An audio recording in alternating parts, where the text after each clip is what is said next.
Salut à tous, bienvenue sur ce deuxième épisode de Intercut pour un sujet qui me tient vraiment à cœur, Lovecraft au cinéma.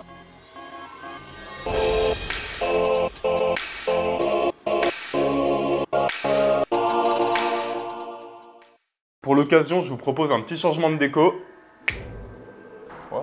Alors Lovecraft, c'est un de mes auteurs préférés, c'est un auteur que j'ai beaucoup théorisé, notamment par rapport au cinéma. Sa réputation est internationale, son influence est gigantesque, il est considéré comme un des maîtres de la science-fiction et du fantastique, et pourtant c'est un des auteurs les moins adaptés au cinéma. Ouais, dis, la fumée, tu vas la laisser comme ça toute la vidéo? Ça va te coûter cher en post-prod. Ok, bah excuse-moi d'avoir voulu faire un truc sympa, putain.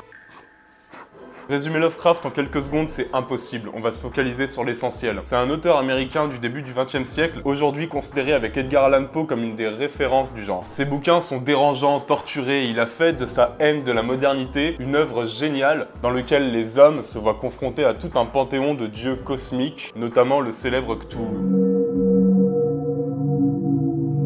Il a créé toute une mythologie avec son propre passé, son propre langage, et il a laissé une place très forte dans l'art actuel à travers des objets, des endroits cultes, notamment le Necronomicon qui est repris dans Evil Dead, ou alors la ville d'Arkham, une ville maudite qui est utilisée comme asile dans les Batman. Mais s'il est si fort, pourquoi Lovecraft a été aussi peu représenté au cinéma alors qu'il y a 50 films sur Stephen King qui sortent chaque année? Principalement à cause de son style. Lovecraft a l'idée que le langage humain est trop limité pour décrire réellement l'horreur. On va prendre par exemple cette description de Cthulhu. Des 6 hommes qui ne regagnèrent jamais le bateau, 2 succombèrent tout bonnement à la peur en cet instant maudit. La chose ne peut être décrite. Il n'existe aucun langage pour traduire de tels abîmes de démence aiguë et immémoriale, d'aussi atroces contradictions de la matière, de la force et de l'ordre cosmique. Ambiance. Cette volonté de ne jamais donner de description classique ou rationnelle fait de Lovecraft un cauchemar pour quiconque veut représenter son univers visuellement. Les rares descriptions qu'il fait sont incohérentes voire incomplètes et c'est au lecteur de calquer ses phobies sur les mots que Lovecraft lui donne. Mec, c'est chiant. Comment ça, c'est chiant? On est sur YouTube là, on n'est pas sur le club lecture de Vélizy du dimanche après-midi.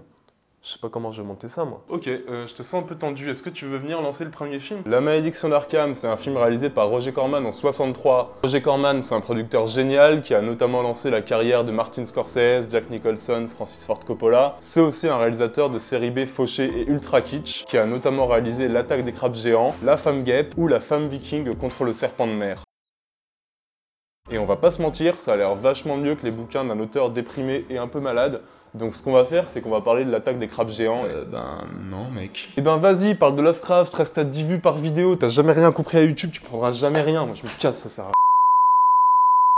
Donc, La Malédiction d'Arkham, c'est un film inspiré de l'affaire Charles Dexter Ward, une des nouvelles les plus longues de Lovecraft et qui synthétise tout ce qui peut gêner un metteur en scène dans son travail d'adaptation. Elle est très dense, elle s'étale sur presque 200 ans dans l'ensemble des États-Unis, elle est aussi très subtile et joue beaucoup sur l'horreur psychologique. Alors la question, ça va être de savoir comment un réalisateur de série B, aussi subtil que Depardieu devant un plat de cassoulet toulousain, arrive à adapter une nouvelle aussi casse-gueule. La réponse, on l'a dès le premier plan, je vous laisse juger par vous-même.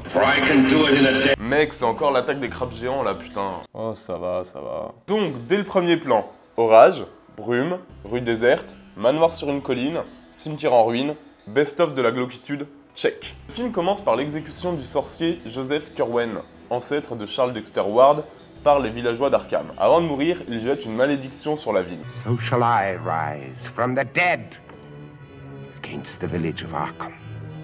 Each one of you. Première scène, première difficulté. Voilà comment Lovecraft décrivait le meurtre des Curwen. Un vent glacial se leva et l'air fut imprégné d'une puanteur intolérable. Aussitôt retentit la voix formidable que nul de ceux qui l'ont entendue ne pourra jamais oublier. Elle tonna dans le ciel comme la voix même du destin, et les fenêtres vibrèrent tandis que ces derniers échos s'éteignaient. Et voilà comment Corman le met en scène.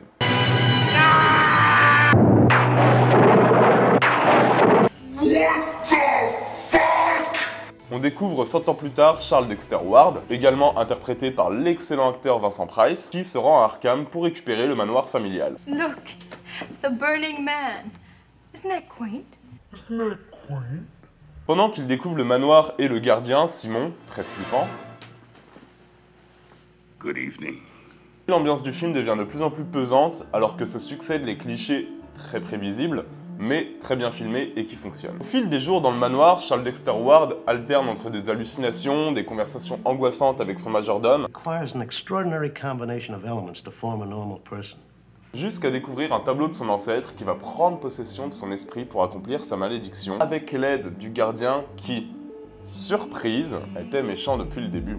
Surprise, motherfucker! J'ai pas envie de vous spoiler le film plus que ça, on va plutôt l'analyser en tant qu'adaptation. Du début à la fin, Corman ne cherche pas à retransmettre toute l'immensité, toute la complexité tordue des mots de Lovecraft, et c'est ce qui sauve le film. Les personnages sont simples, le récit est réduit à ses grandes lignes, on est sur du très basique. Corman préfère privilégier l'atmosphère plutôt que l'histoire, et c'est ce qui fonctionne. Grâce à la photographie, grâce au décor, on rentre dans l'atmosphère très vite, et on a même le luxe d'avoir quelques séquences hallucinées franchement réussies.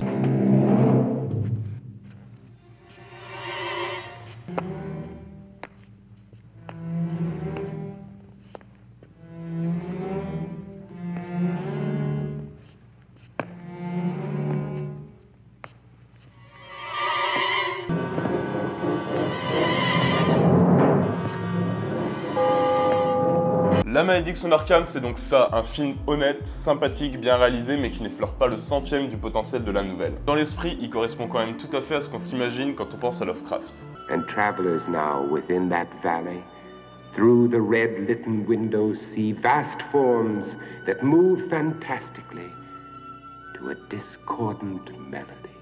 On va maintenant faire un bond d'une vingtaine d'années et on va parler d'un autre film, Reanimator, réalisé par Stuart Gordon.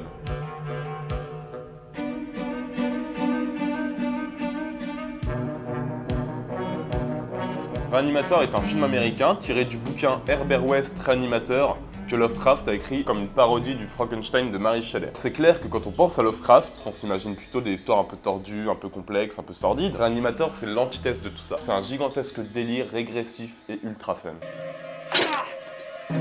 On suit donc Herbert West, un étudiant avec une bonne dose d'ego qui pense être capable de ressusciter les morts. We can defeat death. Pour ça, il va faire des expériences sur les cadavres de l'hôpital voisin et il va se mettre en coloc avec Dan, un étudiant en médecine. Herbert West intègre l'hôpital et s'embrouille avec tout le monde, puis soulève quelques soupçons quand Dan et sa copine découvrent qu'il a tué le chat de la coloc et qu'il le conserve dans son frigo. Dan s'apprête à le virer, mais le soir même...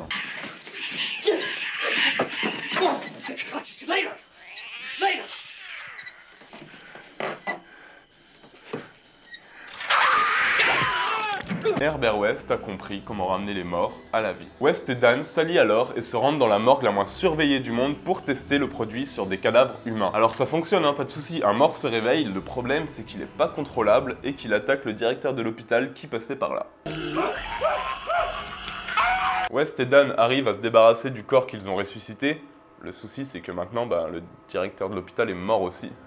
Dan, we can bring him back to life.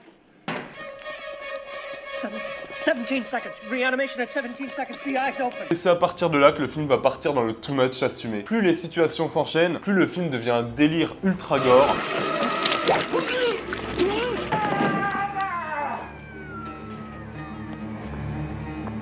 L'obsession de Herbert West de ressusciter tout ce qui a un jour respiré amène des situations qui sont finalement plus proches du dernier spectacle de Bigard que d'une adaptation de Lovecraft.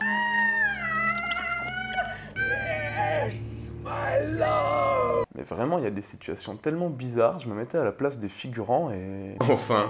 Enfin, le temps est venu pour moi de montrer l'étendue de mon talent, d'impressionner, de faire rire, pleurer, émouvoir ce public. Cette chance qu'on me donne, je vais la saisir et la transformer en quelque chose de grand. Eh le mec au fond, tu peux twerker un peu plus fort s'il te plaît? En fait, Reanimator, c'est un peu l'oncle bourré des repas de famille. Il est lourd, il est gras, mais au final il est tellement sincère qu'on l'aime bien. Surtout que le film a beaucoup de qualité, la réalisation est réussie, les maquillages camouflent extrêmement bien l'aspect fauché du film, surtout il est super drôle sans être irrespectueux. Un respect signifie pas forcément une fidélité narrative, mais qu'on peut interpréter comme un « je m'amuse en faisant des blagues grasses à partir d'un auteur que j'adore ». C'est ce qui fait de Reanimator un film qui fonctionne, et bien plus réussi que l'autre adaptation que Stuart Gordon fera de Lovecraft quelques années plus tard, Dagon. Yes, Doctor. It's Herbert West. What are you thinking? How do you feel?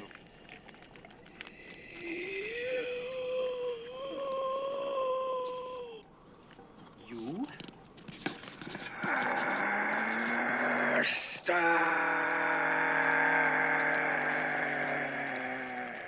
Alors le troisième film, c'est ce que je considère être un monument du cinéma fantastique. Il est bien plus connu que les films que j'aborde généralement dans cette émission, mais j'avais vraiment envie d'en parler.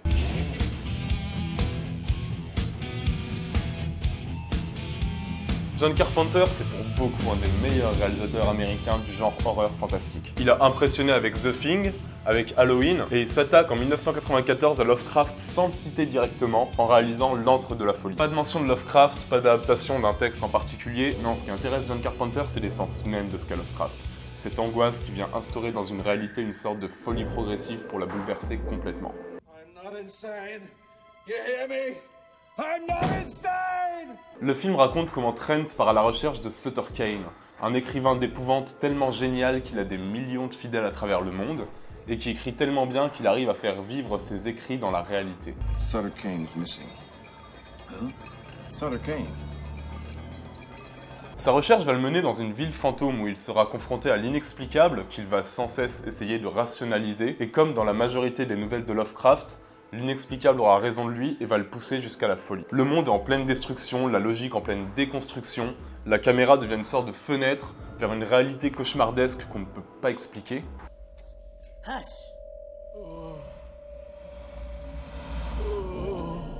On n'a vraiment aucun temps mort dans l'écriture. Ce film, c'est vraiment un train fantôme qui nous balance de force dans un univers qui ne nous quittera pas pendant l'heure et demie du film, et généralement on y repense bien après. Et tout va crescendo jusqu'à un final que je vais pas vous spoiler, mais qui amène le récit à une échelle planétaire qui vraiment nous donne l'impression d'avoir vu quelque chose de grand. Je pourrais vous parler de l'interprétation hallucinante de Sam Neill, qui en 2 ans enchaîne quand même la leçon de piano, Jurassic Park et Dans l'Antre de la Folie. Je pourrais aussi parler de la musique géniale que Carpenter a bien sûr composée également, de la direction artistique tellement osée, mais je préfère vous laisser découvrir ça parce que c'est vraiment un film majeur du cinéma américain.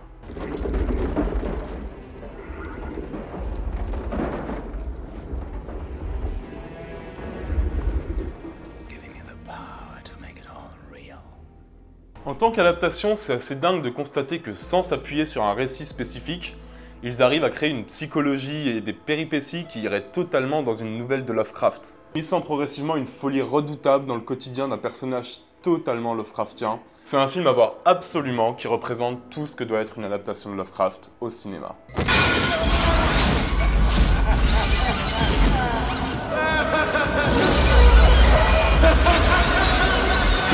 Lovecraft, c'est un auteur qui revient en force ces dernières années, que ce soit par le biais de l'excellente organisation HPLHS, que je vous invite à découvrir, je vais mettre le lien en description, et qui produit des films, des romans, des courts et longs métrages, des émissions radio sur Lovecraft. Ils ont notamment réalisé il y a quelques années L'Appel de Cthulhu, qui est de loin l'adaptation la plus fidèle de la nouvelle la plus connue de Lovecraft, et qui vaut vraiment le détour.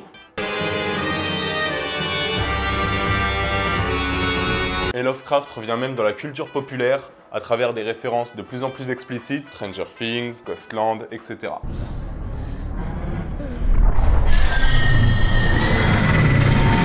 J'aurais largement matière à faire une deuxième vidéo sur Lovecraft, dites-moi si cette thématique vous intéresse. Pour la prochaine vidéo, je vous laisse cette fois choisir entre ces deux thèmes, le théâtre au cinéma, Se changer en bouffon dans l'espoir vil de voir aux lèvres d'un ministre naître un sourire enfin qui ne soit pas sinistre. Non, merci. ou YouTube au cinéma. Il y a beaucoup à analyser dans les deux cas. Je passe un casting pour jouer un film à Hollywood, mec! Hollywood! Ah, vas-y, range ça, c'est immonde là. Jaloux. N'hésitez pas à vous abonner ou à me suivre sur Facebook, tous les liens sont dans la description. Sur Facebook, vous pouvez par exemple suivre le tournage en direct. Et moi, je vous dis salut à tous et à bientôt pour la prochaine vidéo.